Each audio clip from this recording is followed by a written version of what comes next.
esteja convosco. Proclamação do Evangelho de Jesus Cristo, segundo São Mateus.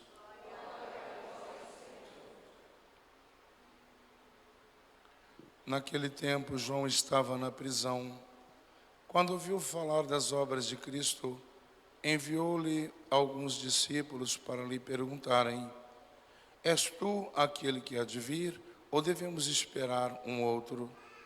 Jesus respondeu-lhes: Ide contar a João o que estáis ouvindo e vendo. Os cegos recuperam a vista, os paralíticos andam, os leprosos são curados, os surdos ouvem, os mortos ressuscitam e os pobres são evangelizados. Feliz aquele que não se escandaliza por causa de mim. Os discípulos de João partiram e Jesus começou a falar às multidões sobre João. O que fostes ver no deserto? Um caniço agitado pelo vento? O que fostes ver? Um homem vestido com roupas finas? Mas os que vestem roupas finas estão nos palácios dos reis. Então, o que fostes ver? Um profeta? Sim, eu vos afirmo, e alguém que é mais do que profeta. É dele que está escrito: Eis que envio o meu mensageiro à tua frente.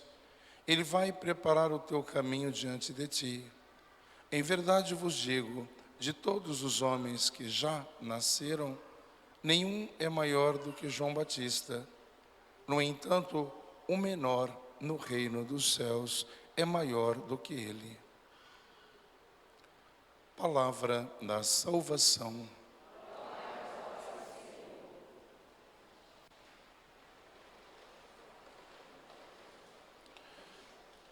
Quando eu cheguei na paróquia, eu aproveitava dos momentos solenes da própria liturgia, ou da nossa igreja, ou da nossa paróquia, para fazer uma vasta programação. E dentro desta programação eu incluía sempre a missa para os doentes, missa da unção dos enfermos.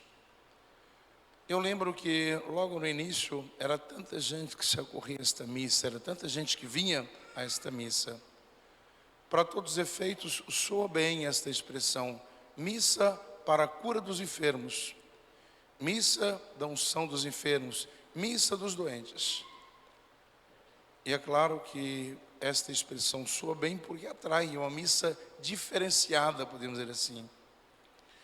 E depois eu tirei a expressão de missa dos enfermos, mas missa com os enfermos. Para todos os efeitos, nenhuma missa ela é específica para os enfermos, nenhuma missa é de cura, nenhuma missa é de libertação. Aliás, toda missa é para os enfermos, porque nós somos ou comungamos da enfermidade do pecado. Toda missa tendencia a curar, inclusive a nossa própria incredulidade. Toda missa tendencia a nos dar uma libertação, nos libertar de tantas e tantas amarras, de tantas coisas horríveis que o mundo, de certa forma, quer nos aprisionar. Por isso, então, que quando mudei a expressão de missa com os enfermos, então já não atrai tanto, como foi agora na última quinta-feira, na missa, aproveitando a solenidade da Imaculada Conceição. Nem tanta gente apareceu assim. É certo que não era feriado, mas mesmo assim, se eu dissesse que seria uma missa de cura e libertação, a igreja ficava lotada. E quantas pessoas saem daqui da nossa paróquia porque sabe que um padre lá em São Gonçalo celebra uma missa de cura e libertação. Vão caravanas. Ou se fosse lá para a região dos Lagos, ou para o Rio de Janeiro, pessoas que vão atrás dessas missas sob efeito, podemos dizer assim, especiais. Sendo que nós deixamos de acolher o simples de Deus, nós deixamos de acolher aquilo que o próprio Deus faz discorrer através da liturgia. Não existe esta missa especial porque toda ela serve, ou todas elas servem, para que nós sejamos de fato curados para a maior, podemos dizer assim, ferida ou a maior enfermidade da humanidade. Dizia isso na missa dos enfermos, na quinta-feira passada, de que às vezes nós queremos ser curados de algum mal corporal ou físico. Nós queremos ser curados de uma dor de cabeça. Nós queremos ser curados de um calo que me importuna tantas vezes. Gostaria de ser curado então de um câncer. Gostaria de ser curado então de um problema no rim, um problema renal. E a gente vai por esses sinais. E às vezes nós esquecemos que são tantas e tantas outras enfermidades que nós trazemos. Por exemplo, um coração rancoroso por um mal que me cometeram e eu quero revidar isso. Nunca me perdoou, nunca perdoou a pessoa. Isso às vezes nós não colocamos na patena e no cálice do Senhor. Às vezes pela nossa própria falta de fé, nós gostaríamos de acreditar mais, mas o pouco no qual nós acreditamos, nós não confiamos. E nós buscamos outros sinais mais fortes, mais evidentes. E Deus às vezes fala tão facilmente em nossas vidas, em nossos corações. E veja que nesse terceiro domingo do Advento, eu acendi a vela rosa. Por que disso? Hoje, se nós tivéssemos os paramentos rosas também usaria o paramento rosa. Significa que só mais um domingo, é um quarto domingo, por isso na coroa temos 4 velas, que nós vamos celebrar esse tempo do Advento, preparação para aquele que há de vir, nosso Senhor Jesus Cristo, na manjedoura. E nesse terceiro domingo coloca-se esta vela rosa para dizer que os nossos corações estão mudando de tonalidade. Não será mais a cor roxa, que é uma cor de uma expressão fraca, ou sem nenhuma expressão, mas que nós estamos mudando de tonalidade para aperfeiçoarmos na vela branca, que é a pureza de Cristo. Significa, não simplesmente nas nossas vestes externas, mas sobretudo no coração. Então, naquelas 2 vias propostas para esse tempo do Advento, da nossa meditação, quer dizer, a conversão. Temos que converter o coração. E depois, nesta mesma linha da conversão, mesmo que aparentemente é tudo tão lento, é tudo tão vagaroso, mas que o Senhor não nos tire o dom da perseverança. Porque muitas vezes nós pedimos, nós cansamos de Deus, as coisas parecem serem tão fadões, tão cansativos, e nós vamos perdendo a linha da perseverança, de que enquanto nós caminhamos 20 anos, 80 anos, 100 anos que nós duramos, é sempre um tempo de conversão, porque nós peregrinamos ou nós perseveramos na graça santificante de Deus, pelo menos deveria ser assim. E nós podemos converter totalmente no último minuto da minha vida, que eu dure 100 anos. Portanto, é toda esta nossa caminhada. E por isso que nesta vela rosa, ou nesta liturgia de hoje, celebrado como o terceiro, já aproximando o Natal, é considerado como o domingo da alegria. Domingo da alegria. E veja que na primeira leitura o profeta Isaías vai dizer: alegre-se a terra, que era deserta e intransitável, exulte a solidão e floresça como um lírio, germine e exulte de alegria e louvores. Às vezes é complicado a gente sorrir num momento difícil. Às vezes é complicado nós louvarmos a Deus quando nós passamos pelas privações. Às vezes é complicado nós estarmos com um sorriso de orelha a orelha quando nosso coração está amargurado, nosso coração está fechado, está embargado por tantas e tantas dores, tantos e tantos sofrimentos. Mas é isso que aquela musiquinha que cantávamos com as crianças, muito antiga, não pode ser triste um coração que ama Cristo, para que nós tenhamos a sabedoria de sorrir, mesmo que o nosso coração esteja sangrando, esteja chorando, de glorificar a Deus, mesmo que nós não vemos os efeitos tão presentes, tão reais dele em nossa vida, mas que nós saibamos procurar ou viver. Isso significa resignação. Resignação é associar o sofrimento aos problemas da vida, aquilo que foi Cristo na cruz, mesmo no sofrimento da cruz, aquele sofrimento da agonia toda, mas na alegria, porque estava redimindo toda a humanidade. Todos nós teríamos a possibilidade da salvação a partir da cruz. Então ele sabia que estava fazendo a vontade de Deus. Isso significa resignação. Por isso que eu digo, é difícil, sorrir. quando o coração está chagado, o coração está chorando, de tristeza, de decepção. A vocação da igreja, a vocação do cristão deve ser alegria, deve ser alegre. Por isso então que ele vai dizer: alegre-se terra. Esta terra significa Jerusalém enquanto nós estamos aqui, a igreja, mas nós podemos transportar esta terra para o nosso próprio coração. Que nós podemos sorrir quando de fato passamos pelas privações, pelas dificuldades, mas sempre num ato de resignação, sem espraguejar, sem lamentar, sem passar esse sofrimento para as pessoas, embora às vezes nós não conseguimos conter isso. Mas o que os outros têm a ver com isso, com o meu sofrimento, com a agonia? Então, o que nós precisamos dar esse testemunho da alegria de vermos constantemente em Cristo. Eu digo sempre um exemplo que os ministros da Eucaristia normalmente passam. Quando nós vamos visitar alguém que está muito mal, na cama, ou se não no hospital, está em casa, e que nós então vamos cheios de nós mesmos, nós vamos levar a Eucaristia, vamos levar o conforto. E nós chegamos como se nós de fato estivéssemos com toda a força. E quando nós encontramos alguém que está ali se definhando, alguém que está ali naquele leito passando por horrores, e esta pessoa nos dá um testemunho belíssimo de entrega, de aceitação. Aqui está também um sinal forte da nossa caminhada, a aceitação. Muitas vezes nós não aceitamos projetos da própria realidade humana, nós não aceitamos.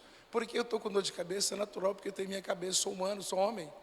Porque eu tenho um calo no pé, pois é, mas eu já ando muito, eu tenho esse problema no calo, com calo, meu joelho dói tanto, e estou lamentando, mas é próprio do homem, é próprio da carcaça, podemos dizer assim.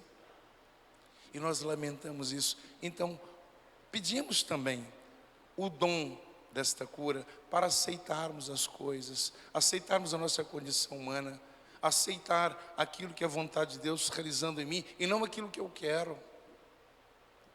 E São Tiago, ele vai dizer na segunda leitura: irmãos, ficai firmes até a vinda do Senhor. Vede o agricultor, ele espera o precioso fruto da terra, quer dizer, para colocar para nós esse dom da paciência. Não vamos colocar o carro diante dos bois.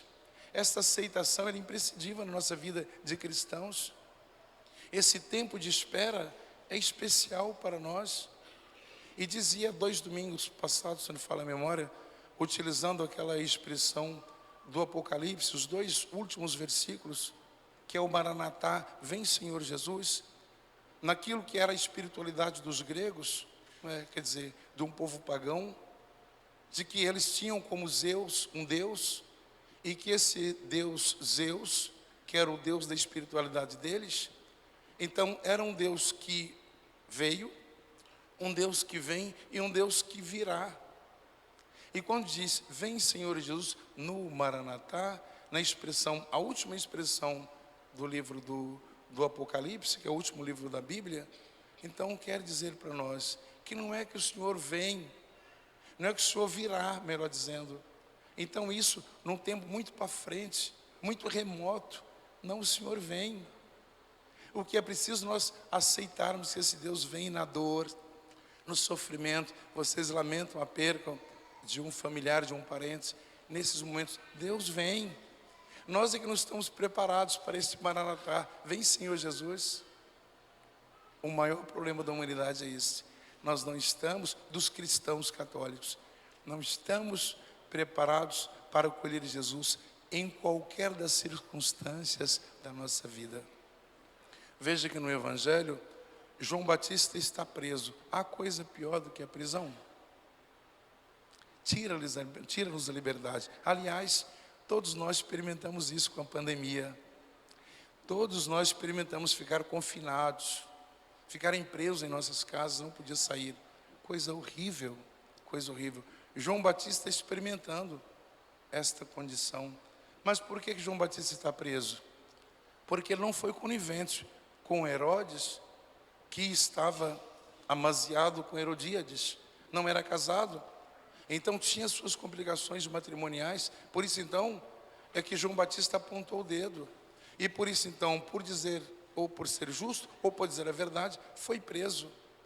O que João Batista faz? Olha com os seus discípulos, pergunta a Jesus, vá lá ter com ele e faça a pergunta: és tu aquele que há de vir, ou devemos esperar um outro? Duas circunstâncias. Esta pergunta, de fato, poderia colocar João Batista alheio à realidade do Messias. Pode ser que de fato ele não soubesse, vamos entender assim. Mas nós também não sabemos e também entendemos tanto de Deus e muitas vezes duvidamos. É Ele mesmo, esse Jesus, que se faz presente na Eucaristia, é o mesmo das curas e libertações das missas que outros padres celebram? Ou se não, de tantos e tantos outros efeitos especiais? É o mesmo Jesus? É esse Messias que nós esperamos? Eu procuro esse Jesus de forma tão especial, ou se na simplicidade da minha vida, inclusive na própria doença, na minha enfermidade, eu encontro Jesus? Vamos supor que João Batista, de fato, não sabia quem era Jesus. Mas, segundo os teólogos, não é bem assim. A pergunta de João Batista é para convencer os seus discípulos, porque ele já era convencido. Inclusive, era o precursor, aquele que veio preparar os caminhos do Senhor. Ele era convencido disso, para convencer aos seus discípulos de que não fosse mais atrás dele, inclusive estava aprisionado. Fosse atrás de Cristo, que era o Cordeiro de Deus, que tira o pecado do mundo, ou que tirava o pecado do mundo. Portanto, não é mais João Batista, é Jesus. Vai lá e pergunta. E a resposta de Jesus: e de contar a João o que estáis ouvindo e vendo. Os cegos recuperam a vista, os paralíticos andam, os leprosos são curados, os surdos ouvem, os mortos ressuscitam e os pobres são evangelizados. Veja que interessante. E de contar a João, os cegos recuperam. Cure-nos, Senhor, da cegueira espiritual. Quando tantas vezes acontece a transubstanciação na missa, e eu não consigo te ver, eu não consigo te enxergar na Eucaristia. Quando o Senhor da cegueira, que não me permite ver a tua presença no irmão, por pior que seja este irmão, quando o Senhor dessa cegueira espiritual, cura-nos, Senhor, ou recupera-nos a visão, para que nós possamos, através da tua luz, não andar por desígnios ou caminhos tortuosos, quando aparentemente são mais largos, são mais interessantes, tem menos pedregulhos ou menos espinhos, quando na verdade o teu caminho não é assim. Então cure-nos, Senhor, com a tua lâmpada, com a tua luz. Então cure-nos a nossa incredulidade, cure a nossa cegueira espiritual. Os paralíticos andam. O padre Daniel, quando recentemente veio aqui dar uma formação missionária, ele dizia para nós: quando Jesus precisa de visitar um doente, quem é que Jesus vai buscar? Um de nós, um cristão, para fazer as vezes dele. Quando Jesus quer consolar, quer confortar um coração que está triste, que está perturbado, quem é que Jesus utiliza? Um de nós. Portanto, essa expressão, os paralíticos andam, porque João estava aprisionado, não tinha mais possibilidade.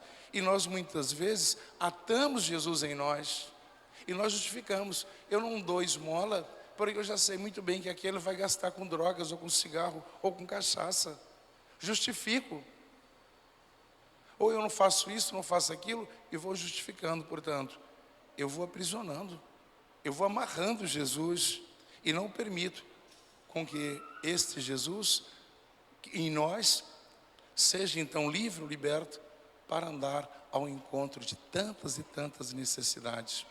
Os leprosos são curados, e por isso que eu dizia na quinta-feira passada, não simplesmente vamos correr a Jesus para sermos curados das nossas enfermidades físicas, mas sobretudo da maior enfermidade, que é justamente a lepra do pecado. A lepra do pecado. Os surdos ouvem. Nós, quando ouvimos o Evangelho, estamos com atitude de prontidão. Não é assim que seja, que é um soldado, um superior que chega no quartel, então que todos os seus subordinados levantam, bate continência e fica de prontidão para ouvir o que aquele chefe vai lhes dizer? Nós, quando ouvimos o Evangelho, estamos num ato de prontidão para ouvir o que o Senhor tem a nos dizer. E quantas vezes nós estamos distraídos com aquilo que eu vou fazer depois da missa, ou aquilo que deixei pelo caminho, ou aquilo que eu vou fazer amanhã, segunda-feira, e vou então perturbando a minha mente. Quando chega no final do Evangelho, eu só lembro que eu tenho que responder, depois que o padre disser a palavra do Senhor, graças a Deus. Só lembro disso, que vem com o quê? Automático. E as palavras do Senhor vão-se embora. As palavras do Senhor voam.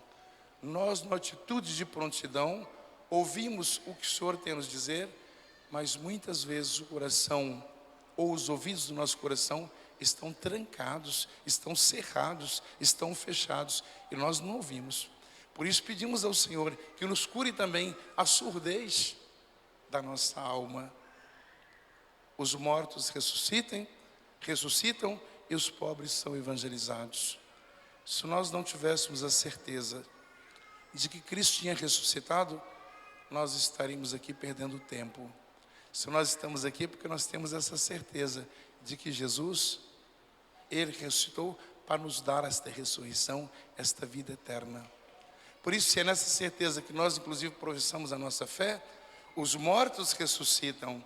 É nesta convicção e nesta verdade é que nós deixamos tantas coisas para trás para virmos aqui, louvar o Senhor, glorificar, bendizer o seu nome, naquele ato de conversão e ao mesmo tempo de perseverança, para um dia nós depararmos com a realidade total da divindade de Deus, que é justamente contemplar a sua face, como está prometido a todos os homens de boa vontade. Que assim seja. Amém.